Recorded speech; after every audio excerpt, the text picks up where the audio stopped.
ஆண்டவர் மீட்பெருமாகி இயேசு கிறிஸ்துவினால் உண்டாகின்ற மெய்யான சமாதானம் நன்மை உங்கள் யாவருக்கும் நிறைவாய் இருப்பதாக. இன்றைய தினம் குடும்ப கூடுகை. மற்றவர்கள் எல்லாரும் வீட்டில் ஒரு ஓய்வு நாள், ஒரு ரெஸ்டிங் டே, அவங்க நல்ல ஓய்ந்து இளைப்பாரி அவங்க நல்ல உறங்கி தங்களுடைய ஓய்வை கழித்து கொண்டிருக்கின்ற இந்த நேரத்தில் நம்ம ஆலயத்தில் வந்து உட்காந்துருக்குறோம் இல்லையா? ஆலயத்தில் வந்து உட்கார்ந்த உங்களுக்கு சிறப்பான நன்மைகள் நிச்சயமாக இருக்கும். ஒரு வித்தியாசமாவது ஆண்டவர் நிச்சயமாக உங்களுக்கும் அவர்களுக்கும் காண்பிப்பார். நம்புறீங்களா?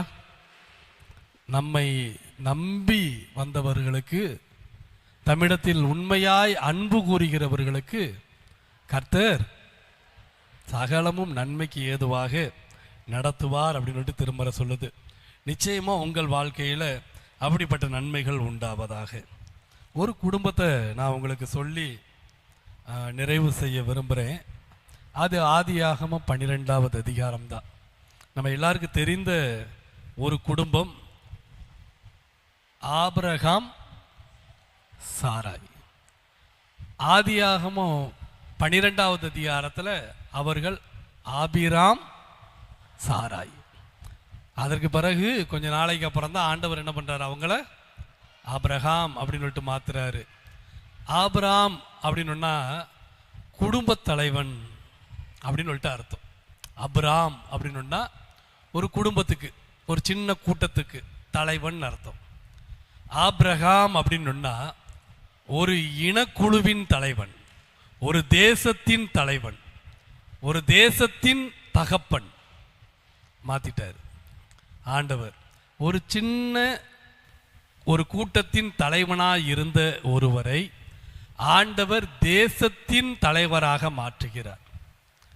சாராள் அவள் ஒரு சாதாரண பெண், ஆனால் விசுவாசிகளின் தாயாக அவளை உயர்த்துகின்றார். இந்த இருவரது ஆரம்ப நிகழ்வுல இந்த குடும்பத்தில் இருந்த அவர்கள் எதிர்கொண்ட சவால்கள், அந்த குடும்பத்தில் இருந்த பிரச்சனைகள். ஆபிரகாம் சாராய் குடும்பத்தில் பிரச்சனையாயா? அவங்க குடும்பம் விசுவாச குடும்பம் இல்லையா? அவங்களுக்குள்ளெல்லாம் ஒரு பிரச்சனையும் இருந்திருக்காது அப்படின்னு நீங்கள் நினச்சிங்கன்னா, அவங்களுக்குள்ள எழுந்த பிரச்சனைகள், அந்த பிரச்சனைக்கு தீர்வை ஆண்டவர் எப்படி கொடுத்தார் அப்படிங்கிறத தான் நம்ம பார்க்க போகிறோம். நம்ம எல்லாருக்கும் தெரிந்த ஒரு நிகழ்ச்சி தான். ஆபிரகாமை அழைத்த உடனே ஆண்டவர் நிறைய ப்ராமிசஸ் கொடுத்துட்டாரு. நீ நான் காண்பிக்கிற தேசத்துக்கு போ, நான் காண்பிக்கிற தேசத்துக்கு நீ போனினா நான் உன்னை பெரிய ஜாதியாக்குவேன், அந்த இடத்துல உன்னை நான் ஆசீர்வாதமாக வைத்திருப்பேன், நீ யாரையெல்லாம் ஆசீர்வதிக்கிறியோ அவர்கள் எல்லாரும் ஆசீர்வதிக்கப்படுவார்கள், நீ யாரெல்லாம் சபிக்கிறியோ அவங்கெல்லாம் சபிக்கப்படுவார்கள். ஆண்டவர் வந்து ஆபிரகாமுடைய முதுகுல பெரிய ஆசீர்வாதத்தை, அந்த மூட்டையை கொடுத்து நீ போ அப்படின்னு சொல்லி இருக்கிறாரு. சந்தோஷமா இருக்குமா இல்லையா? இந்த இடத்த விட்டு போகும்போது இப்படி ஒரு 4 வாக்குத்தத்தத்தை கொடுத்துட்டு நீ போற வழியில யாரெல்லாம் ஆசீர்வதிக்கிறியோ அவங்கெல்லாம் ஆசீர்வாதமா இருப்பாங்க அப்படின்னா, எதிரி வீட்டு பக்கத்துல போவோமாங்க? நம்ம கால் அந்த பக்கம் அந்த தெருவுக்கு போவோமாங்க? நமக்கு பிரச்சனை குடைச்சல் கொடுக்குறவங்க பக்கத்துக்கு நம்ம போவோமாங்க? உன் கால் படுற இடமெல்லாம் ஆசீர்வதிக்கப்படும். நீங்க யோசித்து பாருங்க அன்புக்குரியவர்களே. இந்த ஆபிரகாம் இப்படிப்பட்ட வாக்குத்தத்தத்தை சுமந்துக்கிட்டு போறாரு.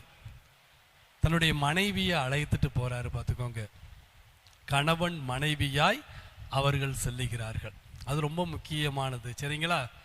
கணவனை விட்டுட்டு மனைவி போனாங்க, மனைவியை விட்டு கணவன் போனாங்கிறதுக்கு அவர் இந்த ஊரில் இருக்கிற பொலிட்டீஷியன் கிடையாது அவர், இல்லையா? கணவன் மனைவியை விட்டுட்டு போகலாம், மனைவி கணவனை விட்டுட்டு போகலாம், இஷ்டத்துக்கு நம்ம ஒரு கட்சியை ஆரம்பிக்கலாம், அப்படி கிடையாது. நீ யாரை கரம் பிடித்தாயோ அவளை அழைச்சிட்டு போ. ஆண்டவர் வந்து ரொம்ப நோக்கத்தை ரொம்ப தெளிவாக வச்சிருக்கிறாரு. நான் உங்களுக்கு அப்போதே சொன்னேன், டிசிப்ளின் இல்லாதவங்களா ஆண்டவர் ஆட்டையில் சேர்த்துக்கிடவே மாட்டார், சரிங்களா? இந்த ஆண்டவர் நடத்துகின்ற அந்த வாழ்க்கை விளையாட்டுன்னு கூட வச்சுக்கிடுவோம். டிசிப்ளின் இல்லாதவங்களுக்கு அங்கே இடமே கிடையாது. ஆனால் பாருங்க இப்போ எப்படி மாறிடுச்சு இல்லையா? ஆண்டவர் அழைக்கிறார், கணவனும் மனைவியுமா அழைச்சி நீங்கள் போங்க. இவர் என்ன பண்ணுறாரு, நண்பர்கள் எல்லாரையும் தன்னுடைய சொந்தக்காரங்களையும் கூப்பிட்டுக்கிட்டாரு. அவர் அவ்வளோ நல்ல மனுஷன், தனியாக போகிறதுக்கு கொஞ்சம் சங்கடம் இருந்திருக்குது. அதனால் லோத்து எல்லாரையும் கூப்பிட்டுக்கிட்டு நீங்களும் என் கூட வாங்கன்னு சொல்லிட்டு போகிறாரு. நல்ல ஒரு குடும்பஸ்தன், அப்படியே புறப்பட்டு போகிறாரு. போன உடனே நீங்கள் பார்த்தீங்கன்னா 6வது வசனத்தை வாசிங்க. கானான் தேசத்துக்கு போயிட்டாங்க. ஊர் என்கின்ற இடத்துல இருந்து புறப்பட்டு கானான் தேசத்துல போயிட்டாங்க. கானான் தேசத்துல சீகேம் அப்படிங்கிற ஒரு இடத்த மோரே எனும் சமபூமி மட்டும் வந்தான். அக்காலத்திலே அங்கே சரிங்களா. இந்த ஆசீர்வாத மூட்டையை சுமந்துக்கிட்டு ஆபிரகாம் எங்க வர்றாரு அப்படின்னா, கானான் நாட்டில் மோரே பகுதியில் இருக்கின்ற ஒரு சமவெளியிலே வந்து அவர் தங்குறார். சீகேம் பட்டணத்தில் இருக்கிற மோரேங்கிற ஒரு பகுதியில் தங்குறாரு. இந்த சீகேம் பட்டணத்தில் இருக்கிற சமவெளி பகுதின்னு போட்டிருக்கு இல்லையா, அதுக்கு நீங்க ஒரிஜினல் டிரான்ஸ்லேஷன்ல பார்த்தீங்கன்னா அது ஒரு பாலை நிலம், வறட்சியான நிலம், அதுதான் அதனுடைய அர்த்தம். அப்படி ஒரு இடத்துக்கு போறாரு. இவர் போய் நிற்கிறாரு. இவர் ஆசீர்வாதத்தோட போனார் இல்லையா, போன உடனே எல்லாம் செழிப்பா மாறிடுச்சான். மோரே ஆசீர்வதிக்கப்பட்டதாய் மாறிவிட்டது, செழிப்புள்ளதாய் மாறிவிட்டது. கானான் தேசம் ரொம்ப செழிப்பானது, கேள்விப்பட்டிருக்கிறீங்களா? செழிப்பானது. பாகால் அப்படின்னு செழிப்பின் கடவுள்னு அர்த்தம், காட் ஆஃப் வெல்த். பாகால் அப்படின்னு சொல்றாங்க இல்லையா, அதற்கு பேர் வந்து செழிப்பின் கடவுள். அவங்களுக்கு நிறைய வயல்வெளிகள் எல்லாம் நல்ல செழிப்பா இருக்கும், விளைச்சல் இருக்கும், பணம் இருக்கும். அதனால அதனுடைய அறவிட பொருளை கொண்டு போய் கொடுப்பாங்க. கானான் அதுல இருக்கிற பாகால் செழிப்பின் கடவுள்.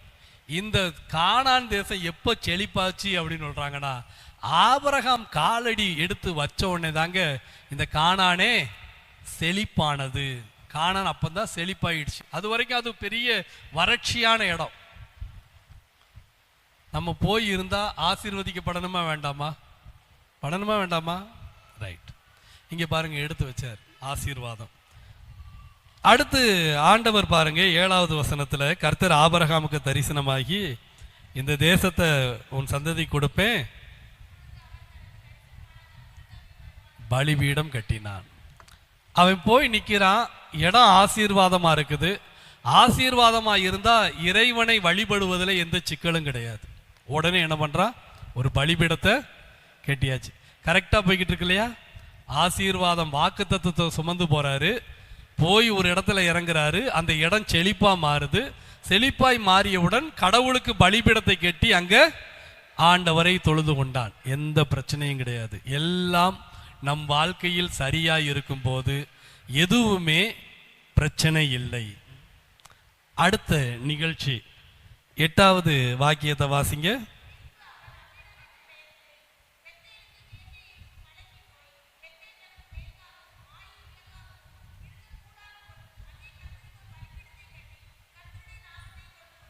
அங்க பாருங்க, அங்கிருந்து கிழக்கு மேற்கு திசைகளுக்கு நடக்கிறான்.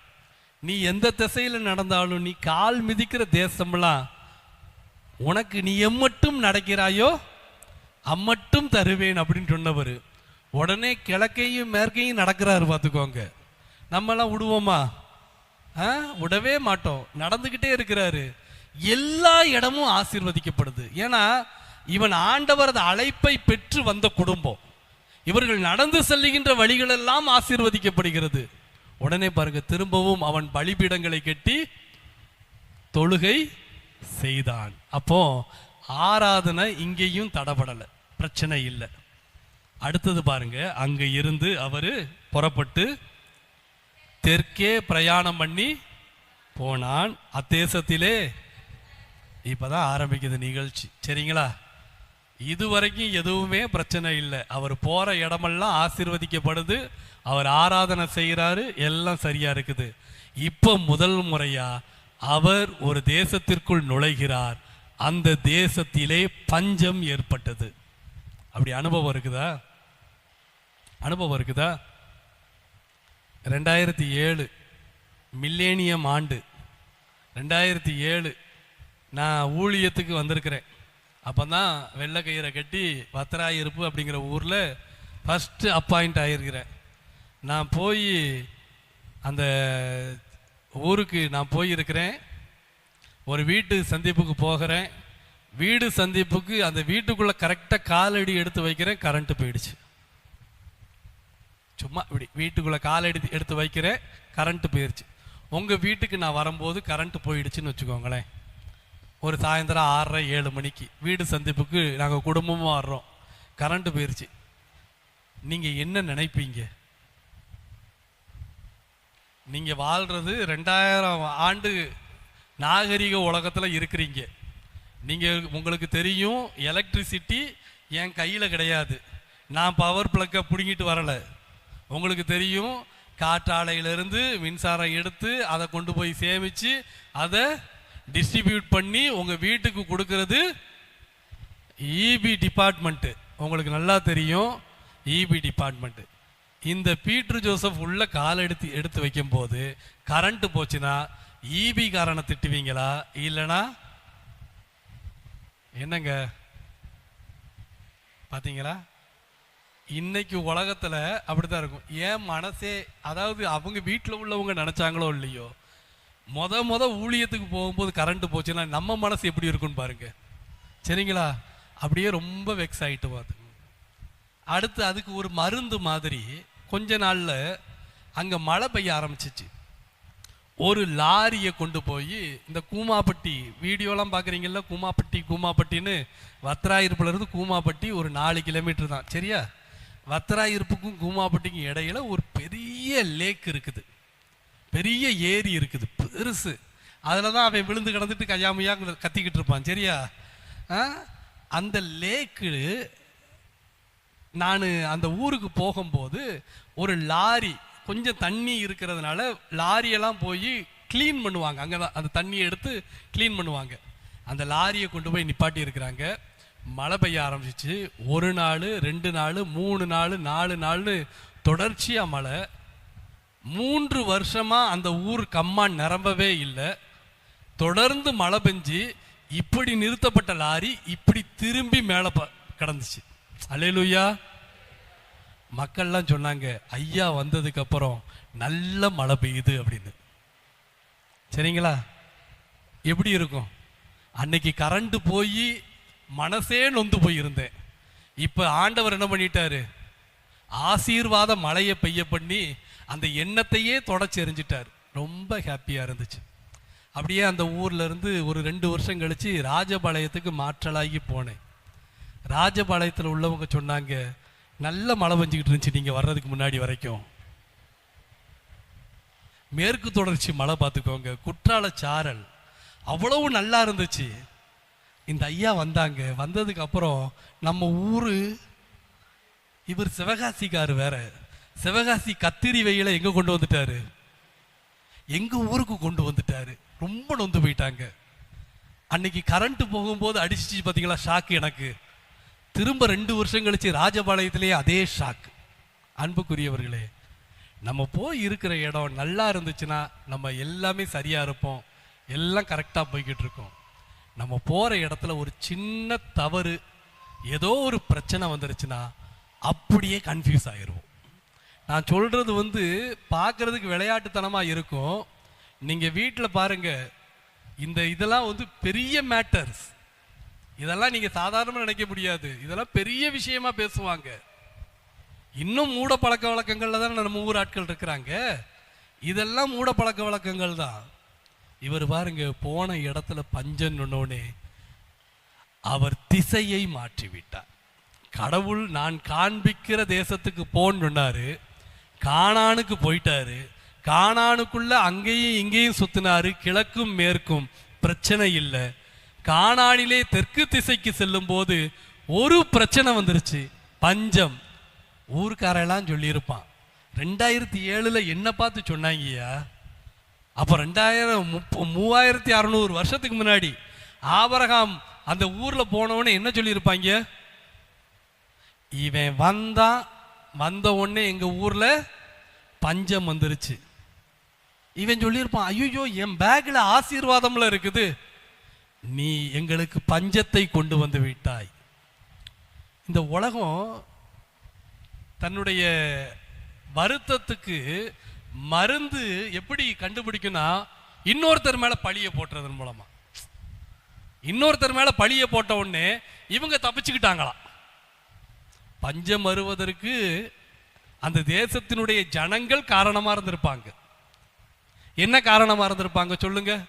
பஞ்சம் ஏன் வந்திருக்கும்? பஞ்சம் ஏன் வந்திருக்கும்? நான் இப்படி சொல்றேன், இப்படி யோசித்து பாருங்களேன். ஊர்ல இருக்கிற கால்நடைகள் எல்லாத்தையுமே ராஜாவுக்கு கொண்டு போய் கொடுத்துரு. உன்கிட்ட இருக்கிற நிலத்துல எல்லாத்தையும் ராஜாவுக்கு கொண்டு ராஜா பேர்ல எழுதி வச்சிரு. அப்ப நான் உனக்கு அரிசி தர்றேன், பருப்பு தர்றேன் அப்படின்னு சொல்லிட்டு யாராச்சும் ஏமாத்தி எழுதி வாங்கியிருப்பாங்க. அப்படி யாராச்சும் ஏமாத்தி எழுதி வாங்கியிருக்கிறாங்களா பைபிள்ல? சாதாரண மக்கள்கிட்ட இருக்கிற நிலத்தை, கால்நடைகளை அப்படியே ராஜா வசத்துல திருப்பி ராஜாட்ட நல்ல பேர் எடுத்தவங்க யாராச்சும் இருக்கிறாங்களா? யோசேப்பு இல்லையா? அதுக்கப்புறம் தானே பஞ்சம் வந்துச்சு. பாருங்க, பஞ்சத்தை எப்படியெல்லாம் கொண்டு வரலாம்? செயற்கையாகவும் கொண்டு வரலாம். உன்கிட்ட இருக்கிறதெல்லாம் பிடுங்கி உன்னை அடிமையாக்கி வேலை செய்ய விடாம உன்னை அப்படி ஆக்கிடலாம். இஸ்ரேல் அமெரிக்கா போர்ல வருது இல்லையா? அடுத்து இப்ப நம்ம எல்லாம் அனுபவிக்க போறோம் இல்லையா? கேஸ் சிலிண்டருக்கு அனுபவிக்க போறோம், நாளைக்கு பெட்ரோலுக்கு அனுபவிக்க போறோம். இந்த பஞ்சம் எப்படி உருவாச்சு? அமெரிக்காக்காரங்களுக்கு ஈரான்ல இருக்கிற எண்ணெய் வேணும், அவன் விரும்பின மாதிரி எந்த டாக்ஸும் பே பண்ணாம எல்லாத்தையும் இலவசமா எடுக்கணும். புரியுதுங்களா? எங்கேயோ நடக்குது. யார் அனுபவிக்கிறோம்? நம்ம அனுபவிக்கிறோம். இப்படி யாராச்சும் ஒருத்தங்க யோசேப்பு மாதிரி அமெரிக்காவுக்கு டொனால்ட் ட்ரம்ப் வந்துட்டாரு பார்த்துக்கோங்க. இப்படி ஒரு ட்விஸ்ட் பண்ணி விட்டு இப்படிலாம் பண்ணுங்க, பஞ்சம் வந்துடும். பஞ்சம் வரும். ரொம்ப பேராசை பிடிச்சு ரொம்ப பேராசை பிடிச்சு 6 நாள் வேலை செய், 7வது ஒரு நாள் வேலை செய்யாம இருன்னு ஆண்டவர் சொன்னாரு. எதுக்கு சொன்னாரு? உங்க உடம்புக்கு ஓய்வு வேணும். உங்க உடம்புக்கு மட்டும் கிடையாது, இந்த ஒட்டுமொத்த சுற்றுச்சூழ்நிலைக்கு என்ன வேணும்? நீ ஒரு நாள் அந்த மரம் வெட்டாம விட்டாதான் 4 மரமாவது வளரும். உன்னை விட்டா ஒரே நேரத்தில் என்ன பண்ணிடுவேன்? எல்லா மரத்தையும் வெட்டி போட்டுருவியே. 40 நாள் கறி சாப்பிடாம இருந்தா தான் கோழி ஆடுலாம் தப்பிக்கும் பார்த்துக்கோங்க. உங்க பேர பிள்ளைகளாம் சாப்பிடும். இல்லைன்னா என்ன ஆகும் தெரியுமா? நம்ம டைனோசர் கதையவே முடிச்சவங்க. டைனோசர்னு ஒரு மிருகம் இருந்துச்சு அப்படின்னு சொல்லிக்கிட்டு இருக்கிறோம். சரிங்களா? அன்புக்குரியவர்களே, நம்முடைய பேராசையினுடைய விளைவு பஞ்சத்தை கொண்டு வந்துடும். இந்த தேசத்துல எவன் பேராசை பிடிச்சவன் இருந்தான்னு தெரில, எவன் டொனால்ட் ட்ரம்ப் மாதிரி இருந்தான்னு தெரில. தேசம் அப்படி பஞ்சத்துல கிடக்குது. இங்க பாருங்க, ஒரு விசுவாசி போய் சேர்ந்திருக்கிறாரு. எல்லா பழியையும் யார் மேல போடு? வரவன் மேல போடு. இவனுக்கு தான் கேட்கறதுக்கு நாதி கிடையாது. அவன் மேல போடுன்னு சொல்லிட்டு எல்லா கணக்கையும் அவர் மேல எழுதிட்டாங்க. நீ வந்ததுக்கு அப்புறம் தான். இவன் பாருங்களேன், அப்படியே சுக்கு நூறாக உடைந்து விட்டான். சுக்கு நூறா உடைந்துட்டான். குடும்பத்துல பாருங்க, இவ வந்ததுக்கு அப்புறம் தான் எங்க குடும்பம் இப்படி ஆயிடுச்சு சொல்லுவாங்கல்ல. ஒரு மருமகளோ ஏதோ ஒருத்தங்க வந்திருக்கிறாங்க, இவங்க வந்ததுக்கு அப்புறம் தான் அப்படி. அதுக்கு முன்னாடி ரொம்ப ஓகோன்னு இருந்திருக்கும். புரியுதுங்களா? இப்படிலாம் பிரச்சனையே இருந்திருக்காது. இவங்க வந்ததுக்கு அப்புறம் தான் பிரச்சனையே இன்னைக்கு தான் ஸ்டார்ட் ஆன மாதிரி. அது வரைக்கும் குடும்பம் பரலோகத்தினுடைய அன்புனால அப்படியே நிரம்பி இருந்த மாதிரி. அன்புக்குரியவர்களே, நம்ம குடும்பம் எப்படி இருக்குது? இங்க இருக்கிற பிரச்சனையில யாரோ ஒருத்தர் மேல எழுதக்கூடாது பார்த்துக்கோங்க. இங்க ஆபிரகாம் மேல எழுதிட்டாங்க. ஆபிரகாம் அவர் மேல எழுதிட்டாங்க. எல்லா நஷ்டத்துக்கும் இவன் தான் காரணம். ரொம்ப சிம்பிள் இல்லையா? இப்படி ஒருத்தரை பழி காட்டுறதுங்கிறது ரொம்ப சிம்பிள், ஈஸியா எழுதி முடிச்சுட்டாங்க. இதுல ஆபிரகாம் உடைந்து போய்விட்டார். யாராச்சும் பழி சொன்னாதான் உங்களுக்கு தெரியும் பார்த்துக்கோங்க. ஊர்ல அழகா சொல்லுவாங்க, இந்த ஊரிலே வழி சொல்ல யாரும் இல்லை, ஆனால் பழி சொல்ல ஊரே இருக்கிறது. அதுதான், வழி சொல்ல மாட்டாங்க, ஆனா பழி சொல்லுவாங்க. இதுதான் அங்க அப்படிதான் சொல்லிட்டாங்க. விசுவாசி பதறான்னு பைபிள்ல போட்டிருக்குது. ஆபிரகாம் உடஞ்சே போயிட்டார். பதறிய காரியம் சிதறும். ஆபிரகாம் விசுவாசிகளின் தகப்பனாய் மாறுவதற்கு முன்பாக அவர் சந்தித்த அனுபவங்கள்லாம் ரொம்ப ரொம்ப டெரிபிளா இருக்கும். ரொம்ப சாதாரணமா விசுவாசிகளின் தகப்பனா மாறல. இதெல்லாம் சூளைகள். இதுல அவர் தூக்கி எறியப்படுகிறார், புடமிடப்படுகிறார். பழி சொல்லுவாங்க, உங்களுக்கு விரோதமா பேசுவாங்க. அப்படித்தானே ஆண்டவரே சொன்னாரு, உங்கள் பேரில் சொல்லுவார்களே ஆனால் பாக்கியவான்களா இருப்பீர்கள் அப்படின்னு ஆண்டவர் ஏன் சொன்னாரு? சும்மா அந்த வசன அவசியம் கிடையாது. அப்படித்தானே? இரக்கம் உள்ளவர்கள் பாக்கியவான்கள், இரக்கம் பெறுவீர்கள். சமாதானம் பண்ணுகிறவர்கள் பாக்கியவான்கள், தேவபுத்திரர் என்னப்படுவீர்கள். அப்படி கிளாஸியா இருக்கும் எல்லாமே. ஆறுதல் செய்கிறவர்கள் பாக்கியவான்கள். எல்லாமே பார்த்தீங்கன்னா ஒரு இது அதுக்குரிய ஆன்சர். அப்படி திருக்குறள் மாதிரி இருக்கும் 2 வரிகள்ல. இந்த இடத்துல மட்டும் என்ன பண்ணுவாரு, ஒரு பேரா எழுதி வச்சிருப்பாரு. இந்த ஒண்ணுல மட்டும் பேரா இருக்கும். பார்த்துருக்கிறீங்களா? பாக்கியவான்கள் வசனத்துல உங்கள் பேரில் சொல்லுவார்களானால், இதுக்கு மட்டும் ஏன் பேராகிராஃப்? இதை விட்டுருக்கலாம். பார்த்துக்கோங்க. விட்டா பிள்ளைகளும் நல்லா பாக்கியவான்கள் வசனங்களை சொல்லியிருப்பாங்க. இதை சொன்னதுனால வேகமா வந்து அங்க போய் முட்டிக்கிட்டு நிற்கும். பார்த்துக்கோங்க. ஒரு 7 வசனம் வேகமா வந்துடும். 8வது வசனத்துல என்ன ஆயிரும்? ஏன் ஆண்டவரே இதை போய் சொன்னீங்க? அன்புக்குரியவர்களே, அதுல தான் உங்களுக்கான விஷயம் இருக்குது. உங்களை அப்படி சொல்றாங்க, நிந்தையாய் சொல்லுகின்றார்கள், பழி போடுகிறார்கள். இதுதான் உலகம். ஆபிரகாமின் மீது பழி போட்ட உலகம். நம்மளாம் எந்த இல்லையா? நம்மளாம் என்ன நிலை? ஆபிரகாமையே சாதாரணமா சொல்லிட்டாங்க, பேக் ஃபுல்லா ஆசீர்வாதங்க. அவர் பேக்கை திறந்தா ஃபுல்லா பிளெஸிங்ஸ் தான் இருக்குது. அவரையே இந்த உலகம் பழி சொல்லிருச்சு.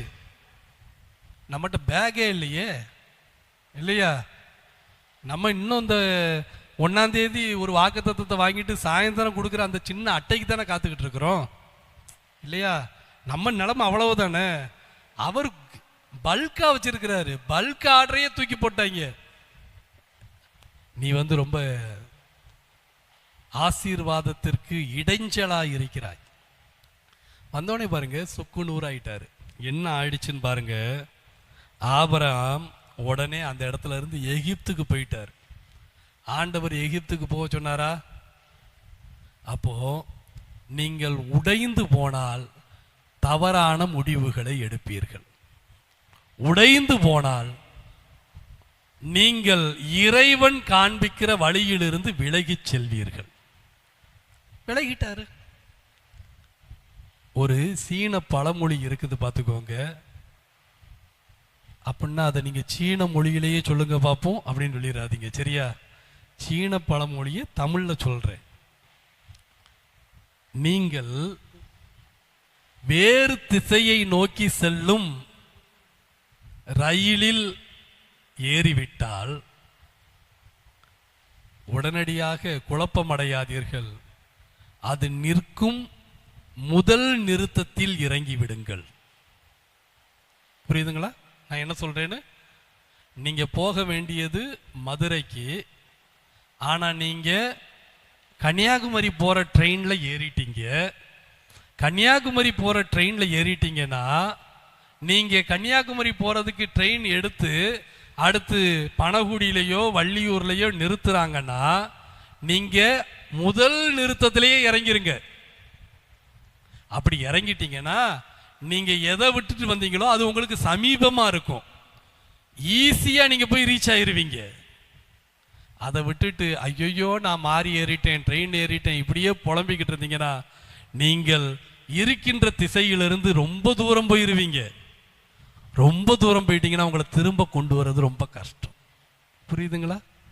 ரொம்ப சிம்பிள். எவ்வளவு அழகா சொல்லிட்டாங்க. சீனா ஆளுதான் ஷார்ட்டா இருப்பாங்க. பழமொழி பாருங்க எவ்வளவு அழகா இருக்குது.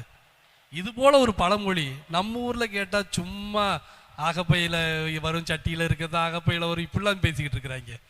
பழமொழி சொன்னா அந்த பழமொழி நமக்கு பிரயோஜனமா இருக்கணும். என்ன எவ்வளவு அழகா பழமொழி சொல்லியிருக்கிறாங்க.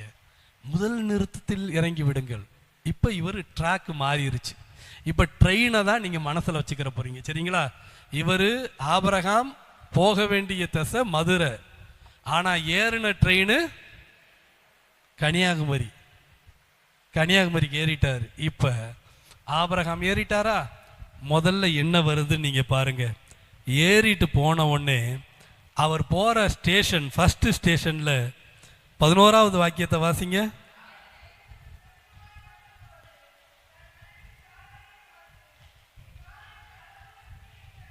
ரைட், போதும், சரிங்களா? இது உங்களுக்கு தெரியும் இல்லையா அந்த நிகழ்ச்சி என்னன்னு, எப்படி அவர் பேசுறாருன்னு.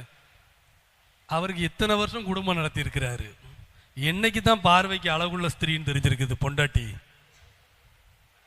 பிரச்சனை வந்தோடனே தான். அடுத்த ஊருக்கு போனவுடனே அந்த ஊரில் உள்ள சிஸ்டம் வேற. அந்த ஊரில் இருக்கிற ராஜா என்ன பண்ணுவானா, அழகான பெண் இருந்துச்சுன்னா கணவனை கொன்று போட்டு பெண்ணை எடுத்துட்டு போயிடுவானா. இப்போதான் இவர் நிமிந்து பார்த்துருக்கிறார். இதுவரைக்கும் ஆபிரகாம் சாராயை பார்க்கவே இல்லை. சாராயினுடைய அழகு, சாராயினுடைய குணம், சாராயினுடைய தன்மை, சாராயின்னு வருது, நான் சாராள்னே சொல்லிடுறேன், சரியா? சாராளுடைய குணாதிசயம், அன்பு, அழகு அவர் இதுவரைக்கும் அதை அனுபவிச்சிருக்கிறாரு. பட் அதை அவர் என்ன பண்ணல, ரெக்கக்னைஸ் பண்ணல. ஆபிரகாம் நல்ல குடும்பஸ்தரா இருந்திருந்தார்னா இந்த பெண்ணை எல்லா இடத்துலையும் ரெக்கக்னைஸ் பண்ணியிருக்கணும், அப்படிதானங்க? இப்பதான் தெரியுது, ஒரு பிரச்சனை வந்ததுக்கு அப்புறம் தான் தெரியுது என் மனைவி எவ்வளவு அழகு. ஏண்டா இவ்வளவு அழகுன்னா, இவ அழகா இருக்கிறது எனக்கு ஆபத்துன்றார். அவ அழகா இருக்கிறது எனக்கு ஆபத்து. என்ன ஆபத்து? என்ன பார்வன் என்ன பண்ணிடுவான், கொன்னு போடுவான். பயம் வந்துருச்சு. ஃபர்ஸ்ட் ஸ்டேஷன் என்னது? கன்னியாகுமரி. மதுரைக்கு போற ஒருத்தன் கன்னியாகுமரி ட்ரெயின்ல ஏறுனா முதல் நிறுத்தம் என்னது? பயம். First station. சரி, பயம் வந்துருச்சுன்னா நீங்க என்ன பண்ணிருக்கணும்? இறங்கி இருக்கணுமா வேண்டாமா? ஆபிரகாம் இறங்கணுமா வேண்டாமாங்க? நீங்க என்ன இறங்கியிருப்பீங்களா இல்லையா? உங்க புத்திசாலித்தனம் ஆபிரகாமுக்கு இல்லாம போச்சு, பார்த்துக்கோங்க. ஆபிரகாமுக்கு அந்த சீன பழமொழியை யாரும் சொல்லல போல. சீன பழமொழியை சொல்லியிருந்தாங்கன்னா ஆபிரகாம் அன்னைக்கே இறங்கியிருப்பார். பிரச்சனை யாரு அப்படின்னா அன்னைக்கு பீட்டர் ஜோசப் இல்லை. ஐயோ, இதை மட்டும் கட் பண்ணி போட்டுற போறாங்க. அன்னைக்கு யோசித்து பாருங்க. முதல் ஸ்டேஷன் பயம். பயப்படுறவங்களா இறங்க அப்படின்றாரு. பஸ்ல ஐயா போறாரு, ட்ரெயின்ல போறாரு, எவனாச்சும் சொல்லுவாங்களான்னு கேட்டுறாதீங்க, சரிங்களா? பயம் வந்துருச்சு, இறங்க இறங்க. இவர் பாருங்க பயத்துல போய் அப்படியே ஒடுங்கி போய் உட்காந்துட்டாரு. ஃபர்ஸ்ட் ஸ்டேஷன் மிஸ் ஆயிட்டு. ரெண்டாவது ஸ்டேஷன் பாருங்க, 13வது வசனத்தை வாசிங்க.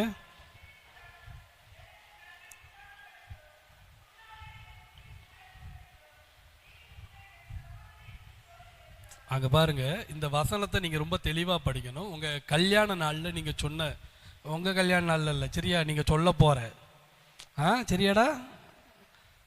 நீங்க சொல்ல போற, நீங்க சொன்ன, கொஞ்சம் நினைப்பு விட்டு பாருங்க. நன்மையிலும் தீமையிலும். நான் எதுக்கு தெரியுமாடா? நான் எதுக்கு தெரியுமா உனக்கு பார்ட்னரா வந்திருக்கிறேன்? நான் எதுக்கு உனக்கு பார்ட்னரா வந்திருக்கிறேன் தெரியுமா? எதுக்கு? நன்மை செய்ய, தீமை செய்யன்னு இல்லாதீங்க. இப்பயாவது கொஞ்சம் நாங்கள் நிம்மதியா இருக்கிறோம், சரியா? நன்மை செய்ய, அதுக்கு தானேங்க நீங்க அதுக்கு தானே வந்தீங்க. நன்மை செய்யறதுக்கு தானே வந்தீங்க. நன்மை செய்யறதுக்கு வந்திருக்கிறேன். இப்ப ஆபிரகாம் இது வரைக்கும் அவட்ட இருந்து எந்த நன்மையுமே ரிசீவ் பண்ணலன்றாரு. இப்ப சொல்றாரு எனக்கு நன்மை உண்டாகும்படி. மனைவிட்ட அப்படியே கெஞ்சுறாரு. கொஞ்சம் கண்ணில் கண்ணீர் தான் கசிஞ்சுக்கிட்டு இருக்குது. ஆனா ஆம்பளை பார்த்துக்கோங்க, அவரு அழமாட்டார். ஏன்னா ஆம்பளை அழக்கூடாது, ஆம்பளை பையன் அழக்கூடாது.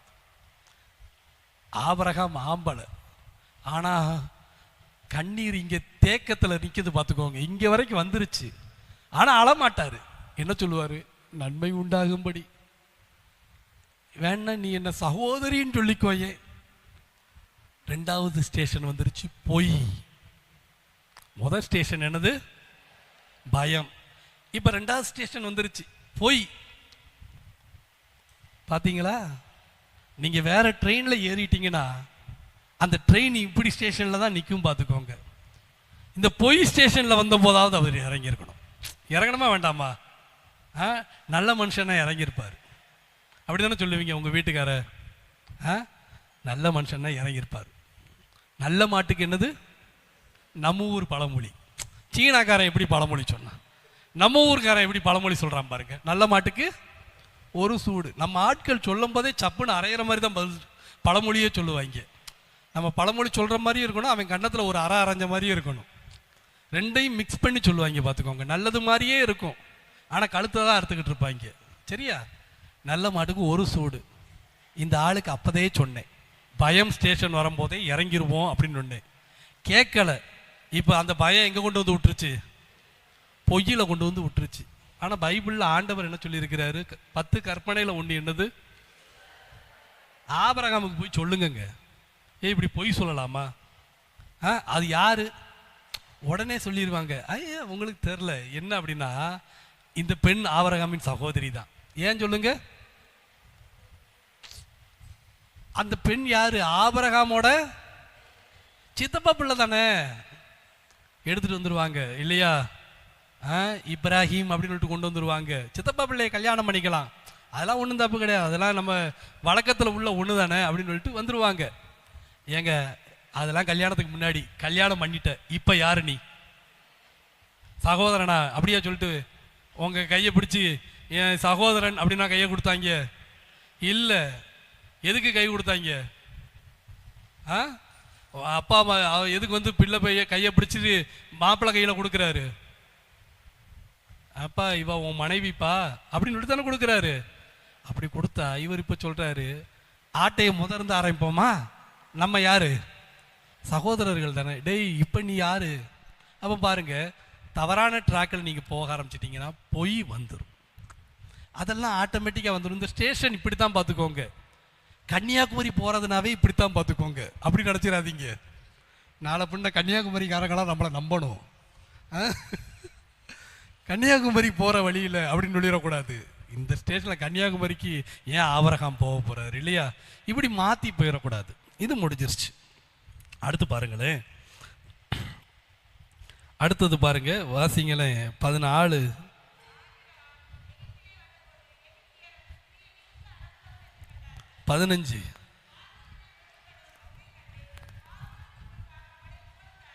அங்கே பாருங்களேன். போதுங்களேன், போதும். இப்போ என்ன பாருங்க, இது அவரால் ஏற்றுக்கொள்ளவே முடியாது. என்னன்னா, இது வரைக்கும் இவ அழகுன்னு அவருக்கே தெரில. இப்போ பார்வோனுடைய வேலையாட்கள்லாம் வந்து இவளை ரொம்ப புகழ்றாங்க. இப்போ இவர் என்ன சொல்லி வச்சிருக்கிறாரு?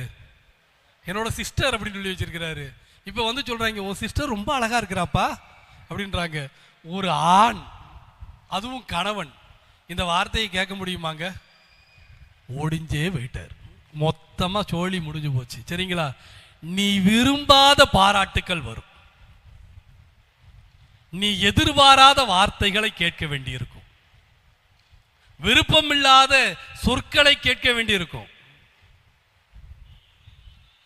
விருப்பமில்லாத சொற்களை கேட்டு என்னங்க அவசியம் இல்லையா? இவர் பாருங்க, இப்போ அவர் விரும்பவே இல்லை, இந்த சொற்கள் எல்லாம் கேட்க வேண்டிய சூழ்நிலை வந்துருச்சு. ஏன்னா கன்னியாகுமரிக்கு போறதுல 3வது ஸ்டேஷன் என்னது? விரும்பாத சொற்கள், நீங்க விரும்பாத வார்த்தைகள். இதுதான் இருக்குது, 3வது ஸ்டேஷன்ல நீங்க போய் பாருங்களேன், இதுதான் இருக்கும். எதுக்குங்க இந்த வேலை இல்லையா? எதுக்கு இந்த பிரச்சனை? இப்படி முடிஞ்சிருது. 4வது பாருங்களேன், நீங்க 19வது 18-19 வாக்கியத்தை பாருங்க.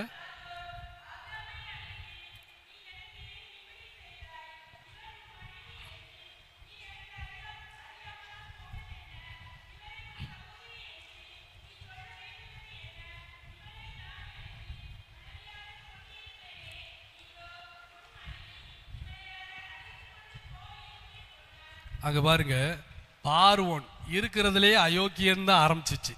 ஏன்னா பார்வோன் அழகா பெண் இருந்தாங்கன்னா கணவனை கொன்று எடுத்துட்டு போயிடுவார். இப்ப இருக்கிறதுலே அயோக்கியன் அவன் ஆபிரகாமுக்கு புத்திமதி சொல்றான். ஏய் நீ ஏன்டா இப்படி இருந்த? நம்ம சில நேரம் போயும் போய் இவெல்லாம் புத்தி சொல்ற அளவுக்கு நான் ஆயிட்டேன் பத்தியா அப்படின்னு நினைப்போம் இல்லையா? இவன்ட்டெல்லாம் புத்திமதி கேட்குற அளவுக்கு ஆயிட்டோம்னு நினைப்போம் இல்லையா?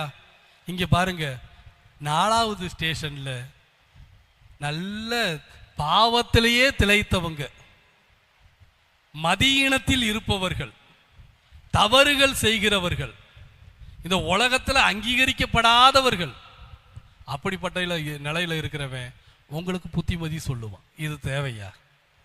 கண்டவெல்லாம் புத்திமதி சொல்லுவான். இது தேவையா நமக்கு? 4வது ஸ்டேஷன்ல அவங்க தான் இருக்கிறாங்க. குடிகாரங்க, மோசமானவங்க, புதுசா கட்சி ஆரம்பிச்சவங்க எல்லாரும் இருக்கிறாங்க பார்த்துக்கோங்க. இவங்கெல்லாம் வந்து புத்திமதி சொன்னா நீங்க யோசித்து பாருங்க. நீலாம் புத்திமதி சொல்ற அளவுக்கு நான் ஆயிட்டேன்னு தானே நினைப்போம். யோசித்து பாருங்க, இந்த வார்த்தைகள் எதற்கு? 4வது ஸ்டேஷன்ல அவங்க இருக்கிறாங்க. இவங்களை பார்க்கணுமா? அன்புக்குரியவர்களே, 4 ஸ்டேஷன் கடந்துட்டாரு.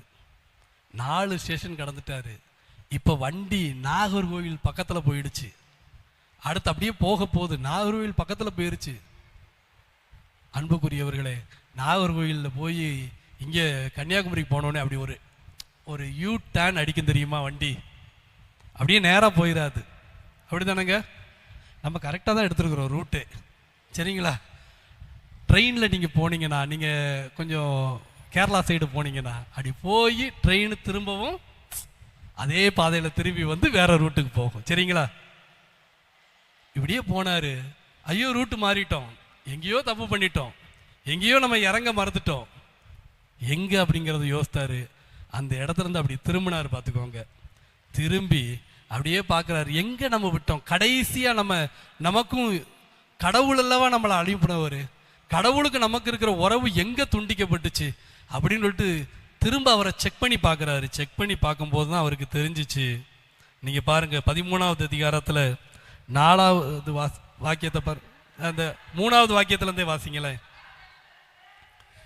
ஆபிரகாம் தன் பிரயாணங்களிலே தெற்கே இருந்து பெத்தேல் மட்டும், பெத்தேலுக்கும் ஆயிக்கும் நடுவாக தான் முன்பு கூடாரம் போட்டதும்,